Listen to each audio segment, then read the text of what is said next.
축복합니다. 또 한 주가 돼서 오늘 말씀하고 같이 보겠습니다. 우린 지난주에 그 어렵다는 16장을 무사히 다 마쳤습니다. 여러분 다 기억나시죠? 생각나십니까? 물론 다 잊어먹으셨겠죠. 감사합니다. 그래서 제가 또 여러분에게 새롭게 또 말씀을 전할 수 있어서 그것이 늘 감사합니다. 여러분이 너무 많이 잘하시면 제가 좀 마음이 졸려요. 농담이고요. 여러분 말씀 우리가 늘 제가 펼쳐지는 거 외에도 하나님께서 특별히 따로 주시는 어떤 그런 감동이 있기를 저는 축복합니다. 지난주에는 이제 불의한 청지기와 거지 나사로와 그 부자의 비유를 통하여 배웠습니다. 네네. 어서 오세요. 왔다 갔다 하세요. 어서 오세요. 자, 첫째는 우리가 불의한 청지기에 대해서 배웠어요. 이 불의한 청지기는 누구에게 가르치기 위해서 말씀했다고 그랬죠? 제자들에게 말씀하시되, 그래서 제자들에게 가르치기 위한 비유가 불의한 청지기였습니다. 두 번째, 거지 나사로와 부자의 비유는 누구에 대해서 비유를 하기 시작했나요? 네? 누구요? 우리? 지난주 안 나왔잖아요. 그 불의한 청지기, 즉 두 주인을 섬길 수 없다고 하는 예수님의 가르침을 비웃고 있었던 바리새인들을 향하여 이야기하신 말씀입니다.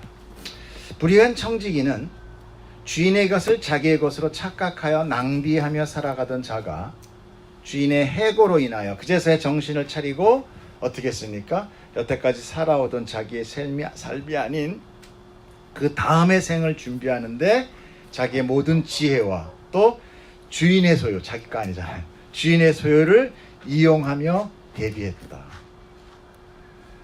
이것은 두 가지 의미로 볼 수 있었는데, 우리의 목숨은 우리의 것이다? 아니다.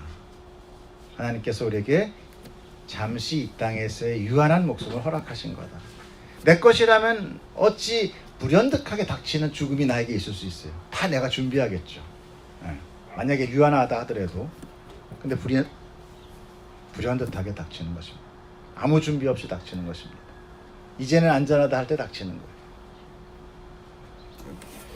내 목숨의 주인은 따로 있다라는 것을 우리가 이 비유를 통해서 깨닫게 된 거죠. 마찬가지로 내게 주어지는 재물 역시 내 것이 아니라는 거예요. 그러니까 불의한 재물, 이 얘기는 돈을 꼭 이렇게 써라, 그 얘기가 아니라 네 것 아닌 하나님의 것을 가지고 선한무소 씀으로 인하여 너의 다음 생에 대해서 생각하기 시작해라. 이게 불의한 재물이 되는 거예요. 하나님 봤을 때 집거 안 쓰고 내 거 쓰니까 불의한 재물이죠. 내가 수고하고 벌었기 때문에 내 것이라고 주장하는 사람이 있습니다. 그러나 목숨을 걷어갈 때 우리는 단 한 푼의 재물도 함께 가져갈 수 없다는 것은 성경에 뿐만 아니라 모든 가르침에서 있는 것이죠. 그것을 볼 때 분명 그 모든 것, 나와 또 내 재물, 또 내 생명, 모든 것 하나, 그 어떤 것도 내 것은 아니라는 것을 우리는 인정할 수밖에 없는 것입니다. 그렇다면 우리에게 허락한 이 생명과 재물은 이 죄로 오염된 세상 속에서 참 주인을 깨닫고 다음 삶을 준비하는 데 사용하라고 우리에게 베풀어 주신 거다라는 거예요. 여기에 매달려서 여기에 주인 되어 살아가는 것이 아니라 우리의 지금 이 삶은 뭐냐, 우리에게 주신 이 삶을 뭐냐, 열심히 일해도 돈도 어떤 데는 잘 안 벌리고 왜 이렇게 힘들고 예수 믿으면 더 안 되고 왜 이래, 그게 아니라 그 모든 삶을 통하여 누구를 더 하려고? 하나님을 깨닫고 그 다음의 삶을 준비하라고 우리에게 지금 이 유한한 생을 허락하셨다라는 것이죠. 그것을 깨닫는 자는 움켜진 손이 아닌 펼쳐진 손. 그랬죠. 제가 이제 내일 200평짜리 호화 아파트 가는 사람이 운막집에서 고치지 않는다. 그 운막집에 있는 가재 도구들 막 다 싣고 가는 사람 없다. 이웃 다 나눠준다. 그쵸? 그것까지 가져가나? 바로 주인의 뜻대로 살아가려고 노력하는 자가 된다는 것이죠. 그러나 세상은 내가 아닌 다른 것에 사용하는 재물을 낭비라고 가르치고, 그렇죠? 야, 너를 위해서 써. 왜 남한테 허비해? 그러니까 낭비와 허비는 뭐예요? 자기를 위한 게 아니라 남을 위한 거, 남에게 해주는 것을 허비라고 반대로 가리키죠. 그래서 공부해서 남 주냐? 다 네 거지. 이렇게 되는. 우리는 그런 속에서 자라난 거죠. 성공한 자, 학문, 권세 다 내 것이다. 그렇기 때문에 정말 참 안타까운 거지만 큰 교회를 물려받은 목사도 내 자식한테 주고 싶은 거예요. 왜? 남한테 주고 싶지 않은 거지. 야, 이거 내가 어떻게 고생해서 했는데, 이게 얼마나 고생해서 여기까지 왔는데 이걸 덕적 남한테 줘. 배 아파. 내 거다라는 생각 때문에 펼치지 못하는 거죠. 자, 이렇게 얘기를 하니까 이제 바리새인들이 예수를 비웃은 것이죠. 왜 비웃었습니까? 무슨 다음 생을 준비해. 우린 이미 구원을 받은 사람들이야. 무슨 다음 생을 준비. 지금 우리는 그냥 선하게 율법적으로만 살면 되는 거야. 그리고 저기 지금 저 가난한 자, 그리고 저렇게 병들은 자, 고아나 뭐 과부들은 다 자기 죄 때문에 저렇게 된 거야. 하나님이 이미 정죄하셨어. 우린 달라. 이렇게 된 거죠. 그러므로 본인은 본인의 조상인 아브라함이 하나님의 택함을 받았듯이 우리는 그저 아브라함 뒤 쫓아가는 것이다. 이렇게 믿은 거예요. 그래서 비웃은 거죠. 그들 속에 가득 채워진 그 종교적 형식, 종교적인 그런 그 율법주의가 그들을 변질시켜서, 즉 참 하나님의 뜻을 모르게 하고 오히려 율법을 자기 맘대로 해석하고 세분화해서 어떻게 했습니까? 힘들고 어렵고 힘없는 사람들을 오히려 올가매고 더 고통받게 하는, 정죄하고 그다음 비판하는 그런 도구로 사용한 거예요. 그것이 이제 자기 교만, 자기 중심 이렇게 되는 거죠. 그들 향해 주님은 모든 것들을 다 가진 부자를 한 명을 이제 비유로, 그리고 전부를 잃고 버려진 거지 나사로를 이제 대조시켜서 비유로 얘기한 것이. 그때 나사로가 누구의 품에 안겨요? 아브라함의 품에 안긴 거예요. 그들이 그렇게 나는 아브라함의 자손이야 라고 생각했던 그 아브라함 품에 누가 안겨? 저주했던 그 자가 안기고, 그 부자는 어디로 가? 지옥으로 가 있는 거예요. 그들의 생각하는 완전 반대의 얘기를 지금 예수님이 하니까 감동될까요? 미울까요? 얼마나 믿겠습니까? 인간의 어떤 자기중심적인 것은 남들로 하여금 그것이 이렇게 깨어지거나 변질내려고 공격해 올 때 그 마치 공격이라고 생각하는 거죠. 분노가 나고 죽이려고 합니다. 그러므로 구원은 오직 모세와 선지자의 글을 통해서 깨닫는 것만이 온전한 구원을 이룰 수 있다라고 지적하신 거죠. 이것이 바로 무엇입니까? 바로 성경의 말씀이었어요. 자, 이제 오늘은 새로운 장인 17장의 말씀을 배웁니다. 이 성경의 장절 구별은요, 사실은 없었어요. 이게 딱 동의하잖아요. 아멘 그러면서. 닭들도 알아요. 사람만 몰라. 장절 구별이 없어가지고 그냥 이렇게 한 두루마리 형식으로, 그러니까 알았어. 이렇게 막 한 이야기로 흐르고 있거든요. 그렇기 때문에 우리는 지금 오늘 이 17장의 말씀을 구분된 거로 생각하면 안 돼요. 15, 16, 17장은 하나의 이야기예요. 지금 계속 연결되고 있는 거로 여러분이 꼭 기억하셔야 됩니다. 우리 그 마음을 가지고 1절 한번 보도록 하겠습니다. 시작. 예수께서 제자들에게 이르시되 실족하게 하는 것이 없을 수는 없으나 그렇게 하게 하는 자에게는 화로다. 자, 분명히 제가 16절에서 연결된 17장이다 라고 얘기했으면 그 마지막 비유를 누구하고 얘기하고 있었어요? 지금 제자들 또는 바리새인, 막 뒤섞이고 있단 말이에요. 지금 화자들이. 그러니까 거기엔 지금 제자들도 있고 바리새인들도 있다라는 거예요. 근데 지금 오늘 이 얘기를 말씀하시는 거예요. 제자들에게 이르되 실족하게 하는 것이 없을 수는 없지만 그렇게 하게 하는 자에게는 화로다. 자, 그런 이 얘기는 지금 정말 예수님의 지혜로운 다 이 얘기를 지금 통망라하고 있는 거예요. 앞에 실족하게 하는 것이 없을 수는 없으나 충분히 이해 가시죠? 우리가 살면서 우리의 우월함과 인본주의에 인하여 사람들은 실족합니다. 항상 언제 실족해? 내가 잘 될 때. 그죠? 내가 잘 될 때 누군가는 실족합니다. 내가 못 될 때 누군가는 좋아하죠? 이게 세상의 논리예요. 그런 걸 하나님 예수님께서 아시는 거예요. 야, 너희들 제자들도 너희들이 우쭐할 때는 실족할 수 있어. 그런데 더 중요한 거가 있다. 아주 실족하게 하는 자가 있어. 의도적으로 하는 자가 있어. 누굽니까? 지금 오늘 이 화자 중에서 바리새인들이죠. 율법적으로, 종교적으로 완전히 그들은 정죄를 해버렸거든요. 우리는 잘 못 느끼지만 이 당시에 어떤 그 유대 문화, 지금 예를 들어서 이렇게 생각해 봅시다. 유교적인 우리 문화가 있잖아요. 조상묘 잘 써야 잘 된다. 그러면 잘못되면 어떻게 뭐라고 그래요? 분명히 조상묘 잘못 객사했을 거야. 이런 관습이 있잖아요. 그 관습이 굉장히 무섭거든요. 그러니까 유대 사회에서는 그게 완전히 정착돼 있어요. 그러니까 그들한테는 세리나 죄인이나 가난한 자, 과부에는 뭐예요? 그들 마음 안에도 난 버림받았구나라는 것이 팽배하단 말이에요. 근데 그럼에도 불구하고 그걸 누가 만들었어요? 하나님이 그렇게 얘기했습니까? 아니라는 거예요. 바리새인들과 종교 지도자들이 그렇게 규정을 해버린 거예요. 인간이 규정을 한 거죠.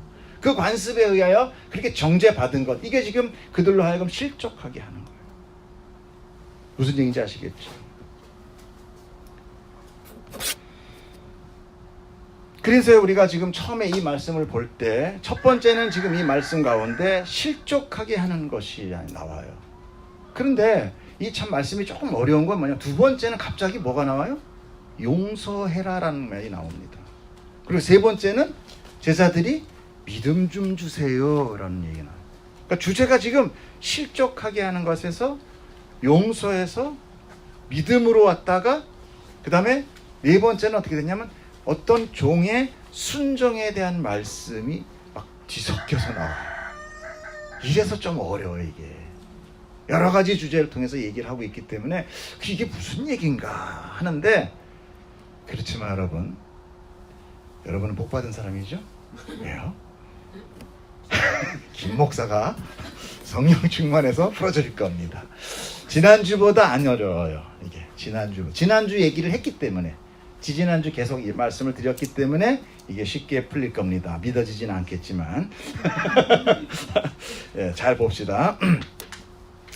그래서 오늘 이 말씀 가운데 그럼 무엇이 주제인가? 뭐를 얘기하시려고 하시는 건가? 이것이 지금 우리가 이 말씀 속에서 찾아야 될 가장 중요한 관건이 될 겁니다. 자, 먼저 실족입니다. 주님은 실족하게 하는 것이 없을 수는 없다라고 말씀하시고, 그러면서 그건 얘기입니까? 일부 인정해 주시는 것 같은 말투죠. 그 뒤에 그런데 그럼에도 불구하고 그렇게 하는 자에게는 화다라고 얘기하는 거죠. 우선 우리는 아까 알아봤습니다. 실족하게 하는 자, 제자들 수도 있고 바리새인일 수 있습니다. 그렇습니다. 그러나 지금 제자들을 가르치는 것보다 제자들의 가르침에 비웃으면서 있었던 그 바리새인들, 이들이 타켓이 되고 있다는 것을 우리는 좀 알 수 있어요. 바리새인들은 특별히 율법주의자고 경건주의자들입니다. 율법을 지키지 말라, 경건하게 살지 말라는 것이 아니라 하나님이 율법을 주신 것은 너희 안에 있는 죄의 심각성을 깨달아라 라고 주는 일종의 죄에 대한 우리의 잣대, 가늠쇠 역할을 하는 거예요. 그러므로 율법은 하나님을 형식적으로 믿게 만들라는 것이 아니라 오히려 자기 안에 죄가 있구나, 정말 나한테 이런 것들을 지킬 수 없는 것들이 있구나. 지킬 수 없잖아요 사실. 노력은 좀 해보지만 하다가 중간에 항상 넘어지죠. 그렇게 자복하고 회개하고 돌아와서 하나님 앞에 온 마음을 다하여 하나님을 오히려 그 주신 은혜와 사랑에 감사하게 만들기 위한 것이 목적이거든요. 그런데 바리새인들은 아니야, 율법은 완전히 지켜야 돼, 그래야 구원받아요. 자기 의로. 사람들은 되게 좋아합니다. 사람들한테요, 중간에 못해 그러면 되게 싫어요. 너 할 수 있어? 그걸 굉장히 좋아합니다. 이게 자기 만족형이에요, 사람은. 이게 근데 꼭 사람을 뭐 격려해 주지 마라 이런 것이 아니라 그 안에 뭐가 있냐면 죄라는 것이 있어요. 죄가 뭐냐면 내가 무슨 범죄를 해서 죄가 아니라 자기 중심적인 게 죄예요. 그러니까 나를 높여주면 사람들은 굉장히 좋아합니다. 그래서 뭐 어떤 회사든 부흥하려면 사람들을 잘 이용하라 그러잖아요. 그러니까 막 정죄하기보다 이렇게 사람들이 이렇게 착 격려해 주는 걸 좋아합니다. 그럼 그가 계속 거기서 헌신을 하게 돼요.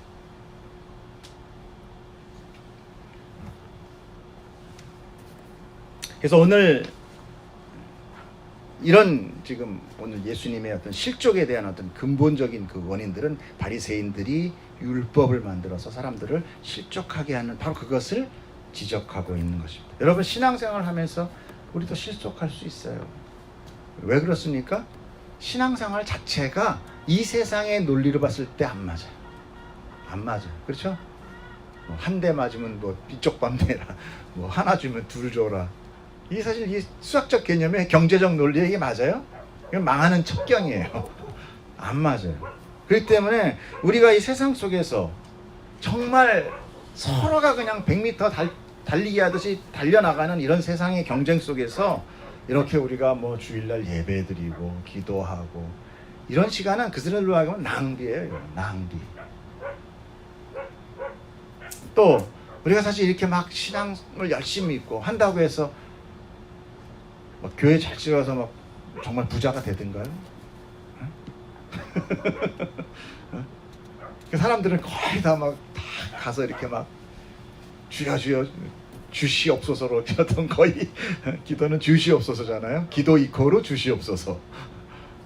우리의 기도는 거의 다 주시옵소서인데 우리가 받는 건 사실 우리가 생각하는 그런 받는 건 거의 없단 말이에요. 전혀 없는 게 사실은 맞는 거죠. 그렇기 때문에 우리는 그런 어떤 반대적 국부에서 우리 신앙생활 열심히 하면서 처음에 정말 내가 예수 믿으면 잘 될 거다, 기쁠 거다, 잘 살 거다, 이 모든 것이 다 없어지겠지라고 생각해서 왔는데 실질적으로 일어나는 거 별로 없는 거예요. 그때 우리는 실족할 수 있다는 거죠. 그러나 주님 말씀하시는 것은 신앙은 마치 종교적 굴레나 고통을 감내함으로 인하여 네가 뭔가를 얻어내는 것, 그래서 강화되는 것, 사람들과 울뚝 서는 것, 이런 건 아니다라는 거죠. 근데 사람들은 어떻게 합니까? 지금 바리새인들은 그런 형식으로 사람들을 이끌어내고 있다는 거죠. 정죄하기도 하고 또 율법 안에 가두기도 하고. 그런 사람에게는 어떻게 된다? 맨 끝에 화로다라는 거예요. 화로다. 화란 어떤 거가 되겠습니까, 여러분? 제 건가요? 안에 있어요. 받으세요. 받으세요. 자, 화에 대해서 우리는 도대체 화가 어느 정도가 화인가? 그걸 이제 2절에서 말씀하고 계십니다. 2절을 한번 보겠습니다. 여기 배터리가 다 됩니다. 자, 한번 읽어보시죠. 시작. 그가 이 작은 자 중에 하나를 실족하게 할진대 차라리 연자맷돌이 그 목에 매어 바다에 던져지는 것이 나으리라. 예. 자, 우리는 이 작은 자에 대하여 앞에서 배운 바가 있습니다. 누가가 작은 자였어요? 거지 나사로와 같이 세상에서 의지할 것 없는 자. 그러므로 오직 누군가의 의존에 의하여 살아갈 수밖에 없는 그런 사람들을 작은 자라고 그랬죠. 그죠? 그래서 성경에서는 그 작은 자의 비유로 누가 나옵니까? 어린아이. 그죠? 너는 고아, 과부, 그 다음에 자기 고향을 떠난 그런 나그네, 객, 병든 자, 가난한 자, 이런 사람들이 이제 작은 자로 말씀하여요. 주님은 그들을 실족하게 할 때 받는 화에 대하여 어떤 상황적인 논리를 비교를 하여 그 심각성을 얘기하는데 무엇입니까? 연자맷돌을 목에다 메고 바다에 빠지는 것이라고 합니다. 여러분, 연자맷돌이 뭐죠? 배우셨잖아, 학교에서. 뭐 낙이나 무슨 소가 이렇게 멍에 매서 굴러다니면 큰 돌이 벌벌 이렇게 기어다니는 그런 거 있죠? 그 연자맷돌을 목에다 매는 거예요? 아니면 목이 연자맷돌에 붙어 있는 거예요?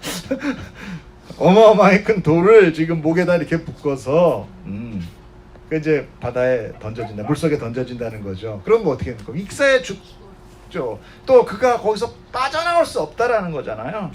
이거 영원한 고통과 멸망을 의미하는 거예요. 그런데 맨 끝에 뭐래요? 차라리 그게 낫다라는 건 뭐예요? 그보다 더 심하다. 그보다 더 큰 고통이, 그 더 큰 불행이 그에게 있다라는 거죠. 그러면 우리가 교회에서 신앙생활을 가르친다고 제도와 규칙에만 너무 집중해서 가르치면 그건 사람을 실족하게 할 수 있어요. 그 제도와 규칙 이전에 하나님의 사랑과 은혜를 알게 해서 스스로 깨달아서 돌이켜 그가 순종할 수 있게 되는 것, 이것이 사실은 교회가 해야 되는 것이에요. 끊임없이. 그것이 교회 지도자 또는 신앙의 선배들이 해야 되는 역할이 바로 그것입니다. 자, 3절을 우리가 보겠습니다. 3절, 4절 시작. 너희는 스스로 점심하라. 만일 내 형제가 죄를 범하거든 경고하고 회개하거든 용서하라. 만일 하루에 7번이라도 내게 죄를 짓고 7번 내게 돌아와 내가 회개하노라 하거든 너는 용서하라 하시더라. 네, 갑자기 용서라는 주제로 넘어갑니다. 왜 예수님은 실족이라는 말씀을 하다가 갑자기 용서로 가는가? 여러분, 앞서 말씀드린 바와 같이 하나님의 율법은 사람을 실족하게 하기 위함이었어요? 아니면 죄를 알고 돌이켜 회개하게 하기 위함이었어요? 그렇죠. 회개함이었어요. 하나님 앞에 용서받게 하기 위함이었어요. 율법은. 무슨 말인지 아시겠죠? 그렇게 용서받기 위함인 것을 알 때 비로소 왜 실족 다음에 용서를 가르치는 거에 대해서 얘기를 하는 거예요. 그 용서는 꼭 내가 나한테 돈 꼬간 놈 용서하는 이런 거라기보다 내가 아닌, 아까 우리가 불의한 재물에 대해서 배웠죠? 불의한 재물은 재물이 불의하다는 거예요. 뭐예요? 내 것이 아니라는 거죠. 결국은 이 율법 자체가 내 것이 아니라는 거예요. 내가 나온 게 아니에요. 하나님께서 만드는 율법을 마치 내가 만드는 것 마냥 사람들을 올감해서 그들로 하여금 하나님 앞에 용서받지 못하게 만드는 거죠. 왜? 정죄해버린 거죠. 아예. 너는 용서받지 못할 놈이야. 그래서 어떻게 했습니까? 나사로와 거지와 그 중간에 뭐가 있어요? 구렁이 있어서 내가 그리 넘어가지도 못하고 거기서 일로 오지도 못한다는 것은 뭐였습니까? 하나님이 만들었어요? 바리새인들이 만드는 거예요? 바리새인들이 그들이 만들어 놓은 거예요. 저것들은 절대 일로 구원 못 받아. 그리고 나는 절대 저런 사람이 될 리가 없어. 스스로 만들어 놓은 거예요. 그런데 결국 자기가 거기에 빠져버린 거죠. 나사로를 좀 통해서 물 한 방울만 찍어서 시원한 나의 혓바닥에서 시원하게 해주세요. 근데 야, 구렁텅이 가서 너도 여기 못 넘어오고 여기서 거기서 못 넘어가. 그것은 하나님이 그렇게 하기 이전에 그것을 왜 그렇게 얘기했느냐. 네가 만들어 놓은 그 율법의 그 굴레, 너희들이 만들어 놓은 그 뭐라고 그래야 되나, 이게 격차? 그것을 너희가 스스로 당하게 된다는 거죠. 그것이 화예요. 결국은 예수님께서 용서를 얘기를 꺼내는 것은 하나님의 마음은 율법이나 모든 것이 실족하게 하기 위함이 아니라 용서하기 위함이다. 그래서 그 용서에 대한 정의를 하는 겁니다. 뭐라고 합니까? 만약에 네 친구가 범죄하면 죄를 봐서 범하거든. 그때 회개하고 돌아서 미안해. 내가 잘못했어. 그러면 용서해 주라는 거예요. 그런데 얼만큼? 하루에 7번. 자, 그럼 8번째. 8번째는 막 잡아 죽여 그냥. 이건 7번이라는 것은 뭐예요? 완전수예요. 하나님의 수. 성경은 이렇게 비유적으로 이야기합니다. 완전히 하라는 거죠. 그래서 이 용서에 대해서 마태복음에 나와 있어요. 한번 읽어보겠습니다. 시작. 그때 베드로가 나와 이르되 주여 형제가 내게 죄를 범하면 몇 번이나 용서하여 주리까? 7번까지 하오리이까? 예수께서 이르시되 내게 이르노니 7번뿐만 아니라 7번을 70번까지라도 할지니라.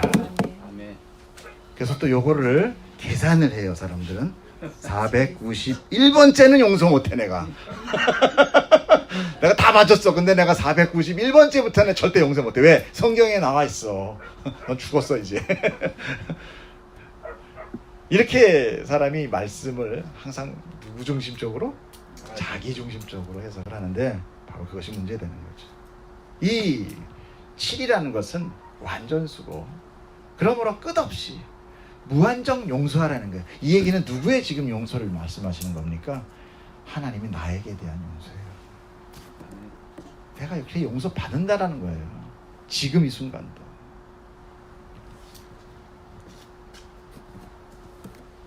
자, 그런데 이제 이것을 우리가 여기까지만 딱 배우면 어떻게 됩니까? 우리는 이제 오케이, 알았어, 내가 용서해 줄 거야. 완전히 용서를 해버릴 거야 그냥. 그러고서 딱 세상에 나가서 별의별 억울함을 딱 받아서 용서하느라고 나는 뭐가 돼? 만신창이 되는 거예요 이제. 난 막 거의 죽음 일찍 가는 거지. 그러면 어떻게 돼요? 그것이 바로 나에게 뭐가 돼요? 실족이 돼요. 맞죠? 와, 주님이 용서하라고 해서 내가 다 용서해주고, 돈 꼬간 놈, 나 때린 놈, 뭐 나 미워한 놈, 나 딴지 걸은 놈 다 용서했더니 그게 나한테 다 빚으로 찔리네. 실족이 되네. 그럼 원이칩니까? 더 나빠지는 건가요? 이렇게 주님께서 말씀을 하시니까 이제 뭐에게 나오냐면은 아, 믿음이 적어서 용서 못하고 실족하는가? 이렇게 얘기가 나옵니다. 자, 용서라는 헬라어 단어를 보면은요, 에피오미라는 단어예요.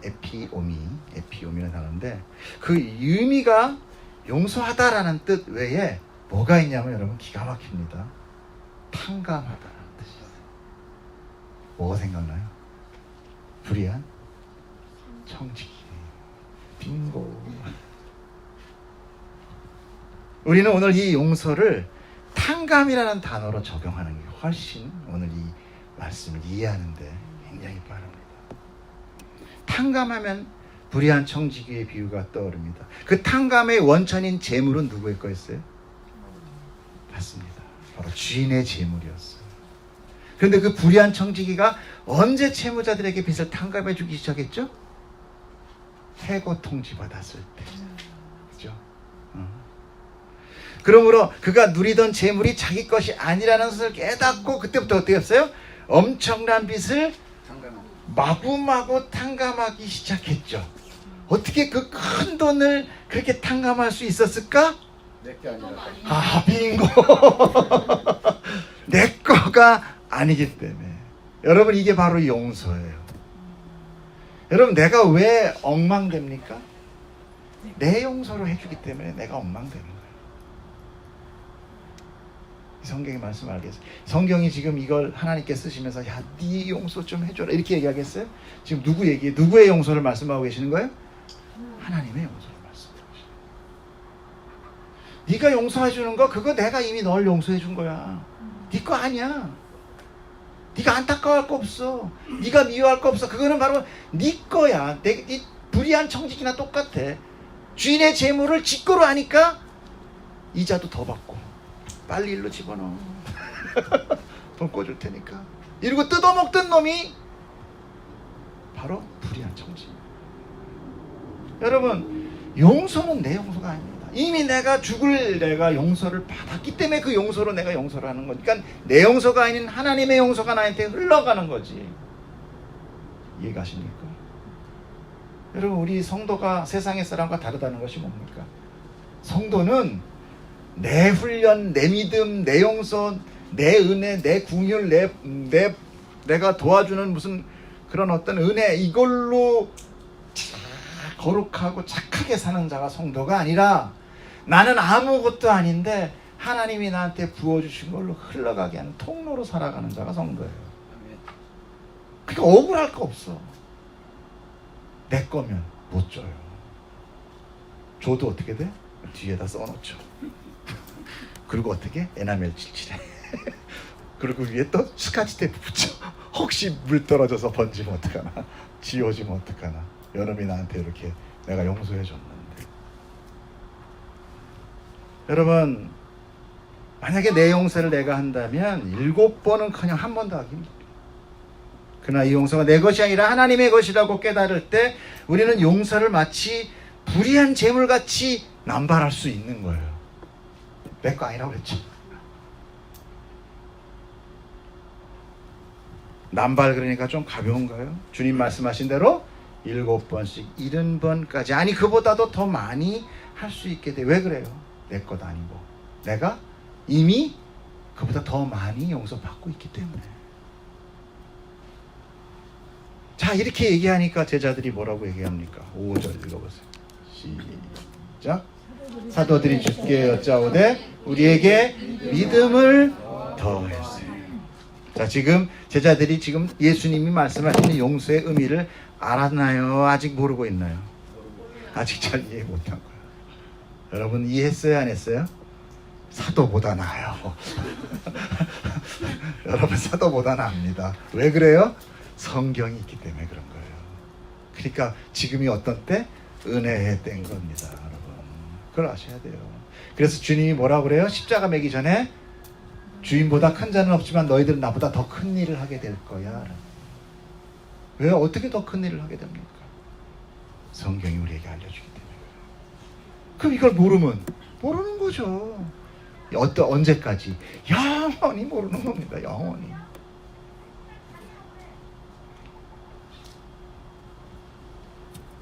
여러분 믿음은요, 피스토스라는 단어로 우리가 그 앞절에서 봤었던 뭐가 있냐?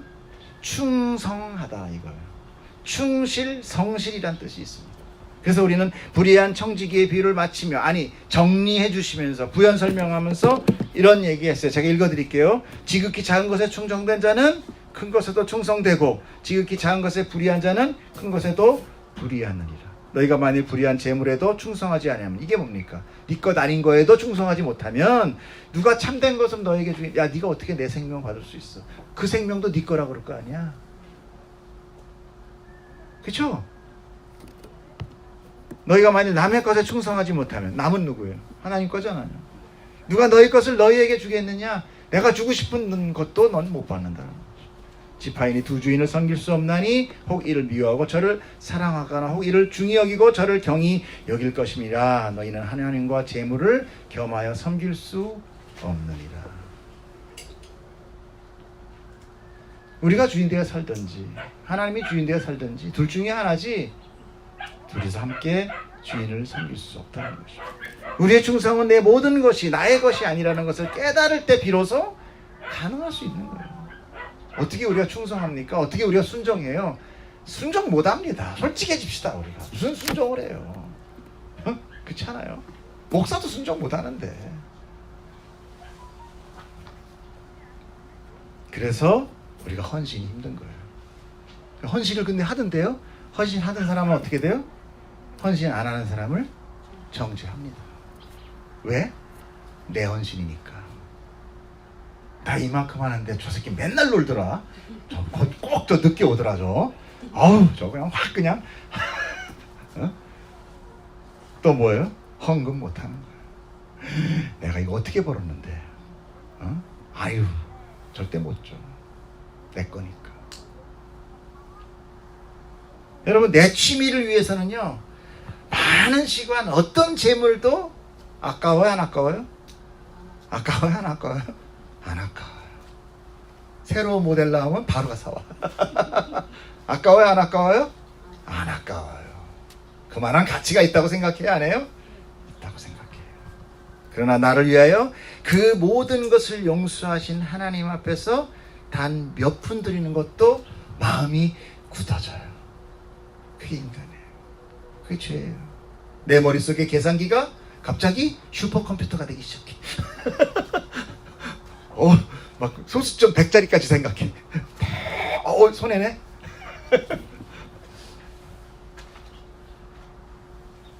왜 그래요? 내 거니까. 이게 이 세상 속에서 나를 대변하는 힘이, 그죠? 재물이 힘이잖아요. 그게 나란 말이에요. 그렇기 때문에 어떻게 나의 일부를 잘라서 바칠 수 있어요? 너무 아파요. 너무 아파요. 근데 그 아픈 거를 참고 하는 거야. 왜? 착하게 보여야 되니까. 멋있어 보여야 되잖아. 내 가치가 높아져야 되잖아. 여러분, 그래서 장로 조심해요. 직급 가지고 있는 사람 조심하지. 그게 자기한테 화가 됩니다. 여러분, 그런 충성은 당연히 고통스러운 거예요. 자진해서 나타나기 힘든 것입니다. 그런데 제자들의 말이 그 다음 말씀을 이해하는 단초가 돼요. 뭐예요? 우리에게 믿음을 더하여 주소서. 이 말을 분석하면 믿음 없는 데 달라는 것입니까? 아니면 믿음 있는 데 더 달라는 것입니까? 믿음 있는 데 더 달라는 거예요. 우리 믿음 있는데요, 근데 이거 조금 힘들다. 7번 좀 힘들다. 근데 6번까지는 할 수 있어. 근데 7번 그 믿음을 조금 더 주세요. 이런 얘기예요. 그때 주님이 말씀하십니다. 읽어보세요. 시작. 주께서 이르시되 너희에게 겨자씨만한 믿음이 있었더라면 이 뽕나무더러 뿌리가 뽑혀 바다에 심기어라 하였을 것이요 그것이 너희에게 순종하였으리라. 아멘. 이 말씀이 제자들에게 겨자씨만한 믿음이 있다는 것입니까? 없다는 것입니까? 없다는 거죠. 겨자씨는 팔레스타인 지역에서 가장 작은 씨입니다. 그러므로 아주 작은 것을 비유할 때 이 겨자씨를 말씀하셨는데, 그리고 뽕나무는 동물입니까? 식물입니까? 네, 동물은 움직일 동, 움직이는 거죠. 식물은 심길 식자예요. 심겨져야만 되는 거죠. 그 자리에서 살 수밖에 없는 것입니다. 근데 주님은 뽕나무에게 뿌리가 뽑혀서 저 바다에 심기어라라고 한다는 것은 가능한 일이다, 안 가능한 일이다? 불가능한 일이다. 누군가 옮겨지지 않으면 결코 그런 일이 일어나지 않는 거죠. 그러므로 제자들에게는 믿음이 없대. 얼만큼 없냐? 겨자씨만큼도 없다. 이건 뭘 얘기하는 거예요? 너희 믿음? 없어. 뭘 믿음을 더해줘, 더해주긴. 아예 없어. 그것까지 너는 인정해, 이런 거예요. 그럼 도대체 제자들이 정말 믿음이 없을까요? 우리 성경에서 믿음에 대해서 우리가 한번 조금만 봅시다. 진짜 없나? 보겠습니다. 시작. 제자들에게 이르시되 너희 믿음이 어디 있느냐 하시니 그들이 두려워하고 놀랍게 여겨 서로 말하되 그가 누구에게 바람과 물을 명함에 순종하는가 하더라. 믿음이 있다 없다? 없다. 두 번째, 예수께서 그 하는 말을 곁에서 들으시고 회당장에 이르시되 두려워하지 말고 믿기만 하라 하시고. 믿음이 있다 없다? 어떻게 없다? 없다. 이것도 좋아요. 자, 그 다음에 시작. 예수께서 돌이켜 그를 보시며 이르시되 따라 안심하라. 내 믿음이 너를 구원하였다 하시니 여자가 즉시 구원을 받으니라. 믿음이 있다 없다? 있다. 믿음이 있다. 자, 또 그 다음, 내가 너에게 이르노니 속히 그 고난을 풀어주시리라. 그러나 인자가 올 때 세상에서 믿음을 보겠느냐? 있다 없다? 없다. 없다. 도대체 뭐야? 이때는 거야? 없다는 거야? 어떻게 성경이 이렇게도 두서없이 이 말했다 저 말했다 하는 거냐고. 근데 우리는 이 모든 믿음에 대한 것을 이 말씀 하나로 규결하고 있어요. 그것이 바로 에베소서 말씀입니다. 읽어보세요. 시작. 너희는 그 은혜에 의하여 믿음으로 말미암아 구원을 받았으니 이것은 너희에게서 난 것이 아니요 하나님의 선물이니라. 아멘. 그러면 내 믿음이 있어요 없어요? 없어요. 그 믿음이 있는 내 거는 누구 거예요? 하나님의 선물인 거예요. 여러분, 이런 거를 우리가 모르면 내가 하나님께 감사할 게 없어. 사업도 안 돼. 자식 새끼 맨날 속썩여. 내가 뭐 할래도 뭐 안 돼. 지나가다 어제는 또 돌뿌리 걸려서 자빠졌네? 뭐야 나는 도대체. 몰라요. 몰라. 내가 왜 주일날 가다 11조를 해야 돼? 그러니까 맨날 목사한테 11조는 왜 해야 돼요? 헌금은 왜 해요? 계속 물어보는 거야. 설명해줘도 또 물어보네. 뭐 하다는 거야? 아깝다는 거지. 왜 아까워요? 모르니까. 내가 받은 게, 사람 안에는요 항상 기브 앤 테이크가 있습니다. 내가 줘도 받을 걸 생각하고 주고요. 이게 뭐예요? 품앗이. 그죠? 또는 내가 받아야 줍니다. 받은 만큼 주리라. 항상 이게 있어요. 왜? 내가 중심에 있기 때문에. 나는 소중하거든. 나만큼 소중한 게 없어요. 자식을 위해서 목숨을 바치는 분들 계시던데요. 제가 뭐라고 그랬어요? 자식도 나다.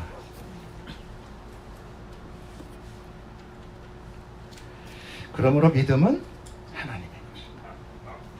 결국 따라 안심하라. 내 믿음이 너를 구원했다는 그 믿음도 누가 주셨다는 거예요? 하나님 주셨다는 거예요. 그럼 구원은 누구의 선택으로 결정되는가? 하나님의 택하심으로 결정됩니다. 하나님이 내가 저 여인을 내가 구하리라 그에게 믿음을 주심으로 구원이 되는 거예요. 아까 뭐라고 그랬습니까? 은혜로 인하여 믿음으로 말미암아 구원 받는다잖아요. 믿음이 들어오면 그는 구원 받은 거나 마찬가지예요. 믿음으로 구원 받으니까. 여러분, 우리나라의 바로 이것이 하나님의 주권인데, 우리나라는 누가 주권이에요? 누가 주권을 갖고 있어요? 국민. 대통령이. 이게 맞아. 사실은 이게 실상이고 저건 이론이고. 그래서 우리는 늘 믿어지지가 않아. 내가 주권이 있단 말이야? 진짜? 하나도 없던데? 마스크도 못 사던데? 이렇게 되는 거예요. 그런데 여러분, 그래서 헌법을 누가 만듭니까? 국민의 대표인 국회에서 법을 만들죠. 그죠? 즉, 이 사람이 죄인이다 아니다를 누가 결정하느냐? 국민이 결정. 그잖아요. 국민이 국회의원을 뽑아서 국회의원들이 하니까. 인정할 수 없죠? 믿어지지도 않지만 이것이 불합리하고 불공평하고 불가능한 세상의 잣대. 그 잣대로 우리는 죄인과 선인을 가르는 거예요. 거기에서 우리는 뭐예요? 이 법은 인간이 지을 수 있다 없다? 인간이 결정할 수 있다 없다? 없다라는 거예요. 왜? 내 자체가 불가능한데 어떻게 법이라는 그 잣대를 정합니까? 잣대를 정할 수 있는 그 법이라는 것은 오직 모든 것을 알 수 있는 전지전능하신 분과 바뀌어지지 않은 불변하시는 분이나 완전한 존재에서만 나올 수 있는 것이 바로 법이다. 공평이라는 것입니다. 그러므로 오늘 비유 역시 내 안에 믿음이 내 것이라고 착각되면 안 되는 거예요. 오늘 내가 여기에 예수의 말을 예배를 드리러 왔다. 내 것 아닙니다. 그 마음을 준 것은 성령 하나님이십니다. 내 믿음으로는 아무것도 할 수 없어요. 그러나 하나님의 믿음은 내 안에 겨자씨만큼만 있더라도 어떻게 돼요? 그것은 크기와 양에 의한 것이 아니라 하나님의 능력으로 가능하게 되는 것입니다. 그래서 구원을 하나님의 능력 또는 하나님의 열심이다라고 얘기를 합니다. 고린도전서 시작. 십자가의 도가 멸망하는 자들에게는 일어나는 것이요 구원을 받는 우리에게는 하나님의 능력이라. 이사야가 뭐라고 했습니까? 이는 남은 자가, 이 남은 자라는 것은 택한 자를 얘기한 거예요. 예루살렘에게 나오며 피하는 자가 시온산에서 나올 것입니다. 만군의 여호와의 내 열심 아니에요. 착각하지 마십시오. 아우 나 오늘 여기 농장까지 열심히 와서 예배 드리는데요 내 열심이지? 죄송합니다. 여러분을 기각해서 하나님의 열심히 이루시는 거예요. 나는 그냥 비몽사몽간에 온 거예요. 와보니 구원이래. 이렇게 우리는 갑자기 정말 호랑이 꼬리 잡듯이 구원받는 거예요. 그래서 우리 천국 가서 그 누구 하나도 좀 불공평하네 이런 사람이 없어요. 다 공짜니까. 다 공짜로 받았기 때문에 누구 하나도 자기의 대가에 대해서 이야기하는 사람이 없어요. 이해가시죠? 자 이제 다음 말씀 보겠습니다. 이제 마지막 말씀이 가장 중요한데 자 읽어보세요. 시작. 너희 중에 누구에게 밭을 갈거나 양을 치거나 하는 종이 있어 밭에서 돌아오면 그더러 곧 와 앉아서 먹으라 말할 자가 있느냐? 도리어 그더러 내 먹을 것을 준비하고 띠를 띠고 내가 먹고 마시는 동안에 수종 들고 너는 그 후에 먹고 마시라 하지 않겠느냐? 명한 대로 하였다고 종에게 감사하겠느냐?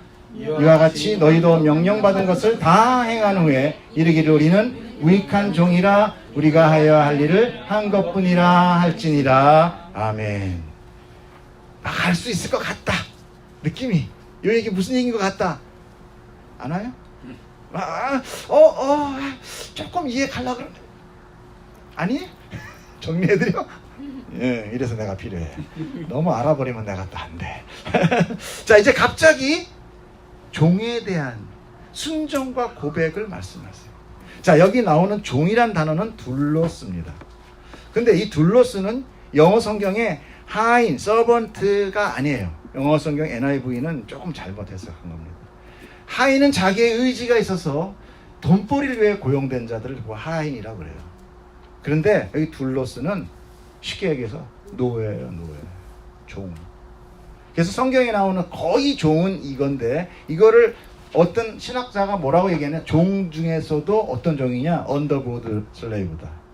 여러분 언더보드 슬레이브가 왜? 배 짓는 거 있죠? 그건 완전히 목숨 버리고 하는 거예요. 배 파산되면 죽는 거예요 그냥. 거의 벤허에서 나오죠. 둥둥 칠 때마다 이거. 그게 종인 거예요. 그럼 그 종이 과연 무슨 자기에 대한 가치를 얘기해요? 그 당시 종은 그냥 물건입니다. 물건. 닭보다 못해요. 진짜. 물건이에요. 물건. 내가 버릴 수도 있고 내가 취할 수도 있고. 그러므로 급여도 없고 노동시간도 없고 주인이 원하면 아무 때나 무조건 순종해야 되는 거예요. 그러니 노예가 주인의 명예에 의하여 주인의 밭에서 일을 하고 또 양도 먹이고 저녁이 돼서 집에 돌아왔을 때 주인이 아직 저녁을 안 먹었어. 그럴 때 다시 옷 갈아입고 띠고 저녁 식사 준비하고 식사 마칠 때까지 수정 드는 것, 그것은 바로 그 당시에 너무나 보편타당한 문화였던 거예요. 지금 예수님은 이해하려고 이해해야지 우리같이 이렇게 막 이해해서 듣는 게 아니라 그도 그냥 그렇지 그런 얘기를 하시는 거예요. 지금 그 유대의 문화에 복음서 대부분의 내용이 유대 문화 안에서 이해되는 것이 바로 그런 거예요. 주님 만약에 한반도 오셨으면 어떻게 했습니까? 우리 문화에 말씀하셨겠죠. 왜 우리는 어때요? 금방 이해됐겠죠. 그거 하나 좀 아쉽다. 예. 하지만 하나님은 누굴 택했어요? 아브라함을 택했고 그의 자손을 통해서 이스라엘이라는 민족을 만드셔서 우리에게 구원의 모형을 예표적으로 보여줍니다. 근데 하나 좀 안심되는 거 뭐냐? 이스라엘은 어떻게 됐어요? 죽어라 고생했어요. 광야를 40년 동안 뺑뺑이 돌았어요. 죽기도 엄청 죽었어요. 그러니까 그냥 은혜예요. 아니면 우리가 더 죽을 고생했을지도 몰라. 우리는 되게 똑똑하거든. 자, 이렇게 주인의 소유가 된 노예는 비록 자기의 수고와 노력을 다해 충성을 다했음에도 그 공로는 칭찬받기보다 주인을 위해 계속 수고를 감당해야 할 뿐더러 노예 직분에서 직분 버려짐을 당하지도 않고 주인의 배려로 오히려 어떻게 돼요? 먹여주고 재워주잖아요. 그리고 오히려 그는 감사해야 되는 존재인 거예요. 노예가 만약에 쫓겨나면, 종이 쫓겨나면 누가 됐어요? 거지 나사로 얘기했잖아요. 그는 버려진 자더라 그랬잖아요. 버려진 건 누구예요? 뭔가 소유가 있었다라는 거죠. 그러니까 종이 버려지면 뭐 할 수 있냐? 거지밖에 못하는 거예요. 누워서 아무것도 없고 번데 개가 핥고. 그러니까 노예는 그렇게 자기가 시켜 먹어도 감사합니다 주인님 이렇게 해야 되는 게 종의 마음이고.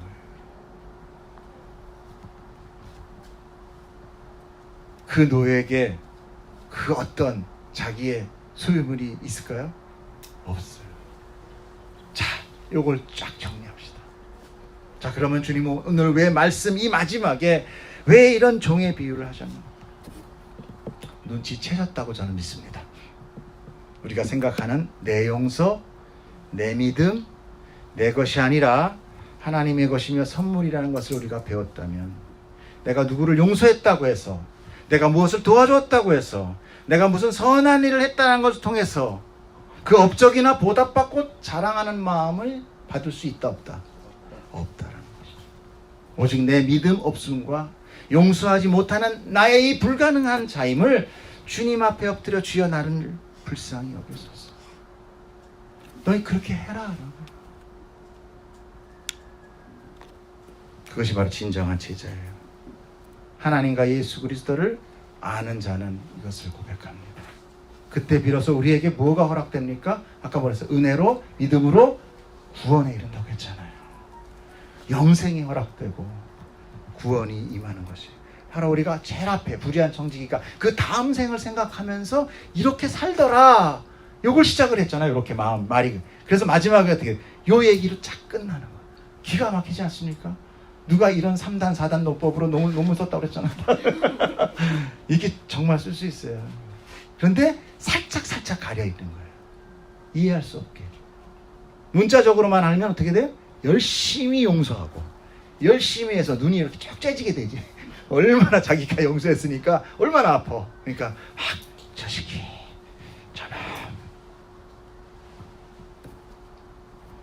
여러분 이렇게 하나님 참 하나님과 예수 그리스도를 아는 것이 우리에게 구원이요 영생이 되는 것입니다. 진짜일까요? 요한복음 봅시다. 시작. 영생은 곧 유일하신 참 하나님과 그가 보내신 자 예수 그리스도를 아는 것이다. 아멘. 그럼 누가 영생은 뭐야? 그러면은 오래오래 사는 거야. 이렇게 얘기하시면 좀 곤란해요. 그것도 맞는데 지옥에서도 오래오래 살아요. 안 죽고. 그럼 지금 말씀하시는 영생은 뭐예요? 우리가 하나님과 함께 오래오래 영원토록 사는 건데 그 영원한 삶을 살 수 있는 것은 내가 하나님을 알고 참 예수를 알 때 영생을 얻게 되는 거예요. 이해가십니까? 그러므로 오늘의 가르침은 앞에 15장부터 이루어진 100마리 양, 10드라크마, 2 아들, 불의한 청지기를 통해서 부자와 거지 나사로의 비유를 총망라하여 핵심을 정리해 주신 가르침이다라는 것을 알게 돼요. 결국 하나님의 사랑과 용서를 알고 행하는 것이 믿음이요.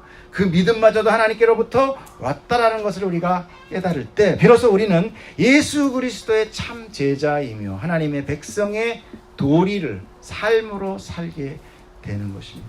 그 삶은 우리로 하여금 내가 아닌 이웃을 베풀고 섬기며 용서할 수 있는 자가 될 수 있을 뿐만 아니라 그 삶은 그 다음 삶인 영생을 받고 구원을 이르게 한다라는 것을 우리로 하여금 예수님이 깨닫게 하시는 거예요. 그러므로 재물의 종이 되어 살지 마십시오. 결코 두 주인을 섬길 수 없습니다. 그래도 뭐 내가 그래도 뭐 하나님 직장은 다녀야죠. 그것도 뭐 어떻게 먹고 살아야 하잖아요.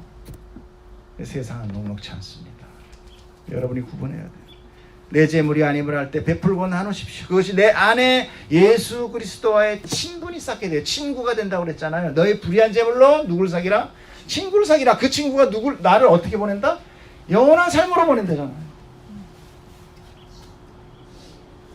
그분과 친구가 되는 것만이 우리가 그분으로 말미암아 구원을 받기 때문에 아주 중요한 것입니다. 여러분 용서하십시오.